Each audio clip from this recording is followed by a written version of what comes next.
చలో నెక్స్ట్ మిగతా వార్తల్లో తినడానికి 10 గంటలు, ఉపవాసం 14 గంటలు. శరీరం ఆరోగ్యంగా ఉండాలంటే తినడానికి ఒక 10 గంటల సమయం కేటాయించుకోండి. అంటే మళ్ళీ కంటిన్యూగా అరగంటకోసారి తినడం కాదు. ఆ 10 గంటల సమయం ఫుడ్ కోసం, 14 గంటలు ఉపవాసం అంటే ఫాస్టింగ్ చేయాలన్నమాట. సో అప్పుడు శరీరం ఎప్పుడు తిండి కోరుకోదు. శరీరము జర ఆగురని ఆయన తినకు జరసేపు తినకు, నాకు ఇక్కడ లోపల సెట్ అవుతలేదని కోరుకుంటూ ఉంటుంది. సో ఆ టైంలో మనం ఫాస్టింగ్ చేయాలి. ఏది పడుతుంది ఆకలి అవ్వంగానే మింగడం. మనం భోజనం ముందు పెట్టుకున్నప్పుడు కూడా మనం ఇంకొకటి ఏం చేస్తామంటే టైట్గా తిని పడేస్తాం. ఇక అది కొంచెం నాన్ వెజ్ అయితే ఇంకా 2-3 కూరలు ఉంటే కథం పోదనే ఉంటుంది.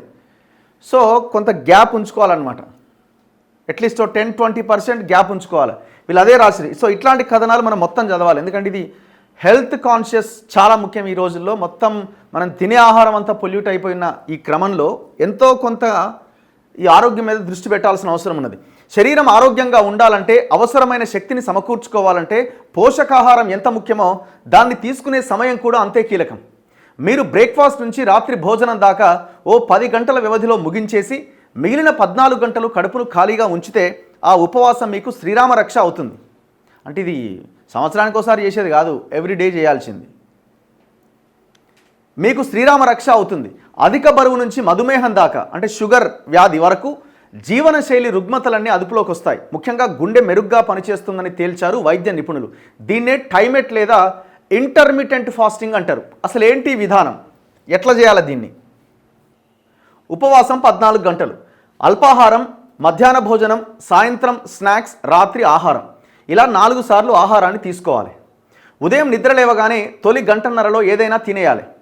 ఉదయం 6 గంటలకు నిద్ర లేచారనుకుంటే 7-7:30 లోపు ఏదైనా అల్పాహారం తీసుకోవాలి. అంతేగాని ఉదయం 10 నుంచి 11 గంటల వరకు ఏమీ తినకుండా ఉండడం మంచిది కాదు. ముఖ్యంగా మహిళలు ఉదయం 5 గంటలకే నిద్ర లేచినా ఇంట్లో పనంతా చేసి భర్తకు పిల్లలకు పెట్టి ఆ తర్వాత తింటూ ఉంటారు. దీనివల్ల తొలి ఆహారం తీసుకునే సమయం దాటిపోతుంది. ఇది సరైన పద్ధతి కాదు. బ్రేక్ఫాస్ట్ తర్వాత 10 గంటల వ్యవధిలో మధ్యాహ్న భోజనం, సాయంత్రం స్నాక్స్, రాత్రి భోజనం చేసేయాలి. ఉదాహరణకు 8 నుంచి 9 గంటలకు బ్రేక్ఫాస్ట్ తిన్నారనుకుంటే రాత్రి 6 నుంచి 7 గంటల్లోగా డిన్నర్ కంప్లీట్ చేయాలి.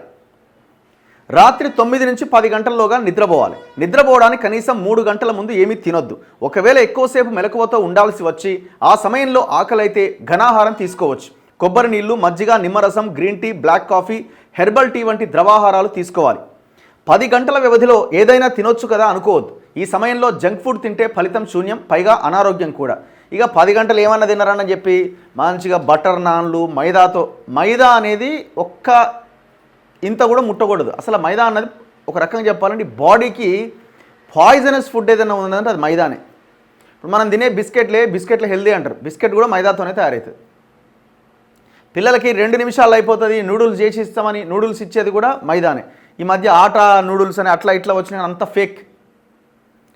సో ఈ మైదా ఎట్లా అయిపోయిందంటే ప్రతి కిచెన్లో ఈ మైదా అనేది కిలోలు ఉంటున్నది. ఈ మధ్య ప్రతి దాంట్లో దాన్ని యాడ్ చేస్తున్నారు. దీనివల్ల ఉపయోగం లేదు. జంక్ ఫుడ్ కూడా తీసుకోవద్దు అంటున్నారు. రోజు ఉదయాన్నే సుష్టిగా తినేయాలి. ఈట్ లైక్ ఏ కింగ్ అంటారు. మధ్యాహ్న భోజనంలో అన్నంతో పాటు గింజ ధాన్యాలు, పప్పు దినుసులు, కూరగాయలు, పండ్లు ఉండాలి. ముఖ్యంగా ప్రోటీన్ ఉన్న ఆహారం ఖచ్చితంగా తినాలి. కొవ్వులు, షుగర్, ఉప్పు తక్కువగా తీసుకోవాలి. రాత్రి ఆహారం స్వల్ప మోతాదులో పరిమితంగా తినాలి. రాత్రి అన్నం తినకూడదా అంటే అలా అని ఏం లేదు, అన్నం కూడా తినొచ్చు. కానీ ఎంత మోతాదులో తింటున్నారు అనేది ముఖ్యం. ఉదాహరణకు ఉదయం అల్పాహారంలో 3 దోశలు, మధ్యాహ్నం 2 కప్పుల అన్నం తింటే రాత్రి పూట 1 కప్పు అన్నమే తినాలి. మధ్యాహ్నం నుంచి రాత్రి వరకు ఏమీ తినకపోతే బాగా ఆకలి వేస్తుందని ఒకేసారి ఎక్కువగా తినడం కూడా మంచిది కాదు. అలా కాకుండా సాయంత్రం పండ్ల ముక్కలు, మొలకెత్తిన గింజలు, ఓట్స్, రాగి జావా, 10 నుంచి 12కు మించకుండా నట్స్ వంటివి తీసుకోవాలి. అప్పుడు ఆకలి తగ్గుతుంది. రాత్రి పూట 1 కప్పు అన్నం తింటే సరిపోతుంది. మనకు అర్థమవుతుంది ఏం తింటున్నా ఏందన్నదానికి. బాడీకి అర్థమైపోయినప్పుడు కొంత తగ్గించుకునే ప్రయత్నం చేయాలన్నమాట. అండ్ ఇంకొకటి ఏంటంటే ఇప్పుడు అందరూ 7-8 లోపు డిన్నర్ కంప్లీట్ చేయాలంటారు. చాలామందికి పాసిబుల్ అవ్వదు. చాలామందికి వీళ్ళు ఏమనుకుంటారంటే పొద్దుగాల 5 గంటల లోపు ఏదైనా తక్కువ తినేయాలట అని నువ్వు రాత్రి 1 గంటకు తిని మళ్ళీ 5 గంటలకే తిన్నావు అనుకో, ఎటు కాకుండా పోతావు. సో అందుకే 7-8 లోపు డిన్నర్ కంప్లీట్ చేయడానికి అన్ని రకాల ప్రయత్నాలు చేయాలి. అండ్ ఎక్సర్సైజ్ కూడా చేయాల్సిన అవసరం ఉందని చెప్తున్నారు. ఇగో సూర్యోదయం సూర్యాస్తమయాలకు అనుగుణంగా మన శరీరం స్పందిస్తుంది. రాత్రి పొద్దుపోయాక తినడం వల్ల జీవక్రియలపైన దుష్ప్రభావం పడుతుంది. ముఖ్యంగా జీర్ణక్రియ నెమ్మదించడంతో ఆ ప్రభావం ఆహారంలోని పోషకాలను గ్రహించుకునే శోషణ క్రియ పైన పడుతుంది. క్రమేణా శరీరంలో కొవ్వు నిల్వలు పెరిగిపోతాయి. ఇలా పెరిగిపోయిన నిల్వలు పొట్ట చుట్టూ చేరుతాయి. కొందరిలో దవడ చుట్టూ పిరుదుల వద్ద కూడా పేరుకుపోతుంది. శరీరంలో కొవ్వు నిల్వలు పెరిగిపోతున్న కొద్దీ రక్తపోటు, షుగర్ స్థాయి అధికమవుతుంది. అమెరికాలో 1/1 పెద్దవారు ఈ జీవక్రియ వ్యాధుల బారిన పడ్డట్టు అధ్యయనం తేల్చింది. భారత్లో కూడా ఈ తరహా బాధితుల సంఖ్య శరవేగంగా పెరుగుతోంది. వీళ్ళు గుండెపోటు, మధుమేహం, పక్షవాతం వంటి ముప్పు బారిన పడడానికి అవకాశాలు ఎక్కువగా ఉన్నాయి. ఆలస్యంగా తినడం, తక్కువగా నిద్రపోవడం వల్ల మన శరీర అంతర్గత వ్యవస్థ చిన్నాభిన్నం అవుతుంది. శరీరంలో జీవక్రియలు దెబ్బతిని చిన్న కణం కూడా ప్రతికూలంగా వ్యవహరిస్తున్నట్లు ఈ పరిశోధనలో వెల్లడైంది. సో ఏమవుతుందంటే మృత కణాల సంఖ్య పెరుగుతూ ఉంటుంది బాడీలో. సో అందుకే పరిమితంగా తినాలి, పౌష్టికాహారం తినాలి, కార్బోహైడ్రేట్స్ తగ్గించుకొని ప్రోటీన్ ఫుడ్ని ఎక్కువగా తీసుకోవడానికి ప్రయత్నం చేయాలి, ఫైబర్ ఎక్కువగా ఉండేలా చూడాలి, ఆకుకూరలు, పండ్లు ఇట్లాంటివి మనం ఎక్కువగా తింటుండాలి.